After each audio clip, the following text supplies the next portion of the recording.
एक नाटक है। इस नाटक में शर्त रखी गई है कि आप अपने को पहचान लो तो आप इस नाटक से मुक्त हो जाओगे। बस अब आप क्या हैं जान पाए हो क्या? अपने को तो नहीं जान पाए ना, इसीलिए इस खेल में बांध दिए गए। आप शरीर तो हो नहीं, ढांचा तो सबका अलग है शरीर से। आप मन भी नहीं हो, बुद्धि भी नहीं हो, क्योंकि मन बुद्धि को आप जानते हो तो आप क्या हो। जब आप जान जाओगे तो आप हो,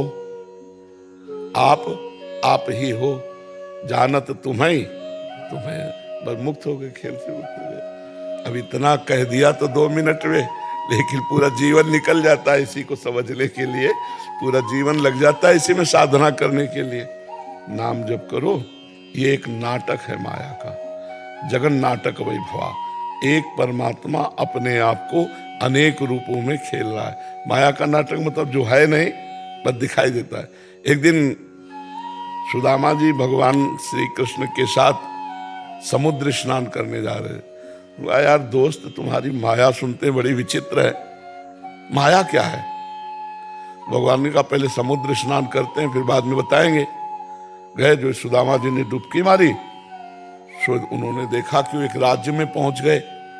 उस राज्य में स्वयंवर हो रहा है। तो सुदामा जी स्वयंवर देखने गए तो हमने कहा आओ आओ आओ, ये तो बड़े पूजनीय है, श्री कृष्ण द्वारिकाधीश के मित्र हैं। और इतना कह रहे थे कि उस लड़की ने जयमाला डाल दिया। अब तो ब्याह हो गया, अब तो पूरे राज्य के स्वामी हो गए। वो राजकुमारी ही वहां की मालकिन थी। अब तो 8-10 लड़के भी हो गए, कई वर्ष व्यतीत हो गए। इसके बाद वो राजकुमारी मतलब जो रानी थी वो पधार गई। वहां का नियम था कि पत्नी पधार जाए तो पति को जबरदस्ती उसके साथ बांध के जलाया जाता था। जैसे अपने आप पूर्व में सती प्रथा थी ना, तो वहां पति को सती होना पड़ता था। अब सुदामा जी के ऊपर समस्या आई, बोले बांधो इसको, जलाओ। तो जब बांधने लगे तो कहा श्री कृष्ण बचाओ। तो भगवान ने ऐसे पकड़ा, उठा, बोले लंबी डुबकी मार गए। बोले प्रभु यहाँ विवाह हो गया, लड़के बच्चे हो गए। ये बोले यही मेरी माया है, कुछ नहीं था, केवल डुबकी मारी। ऐसा मार्कंडे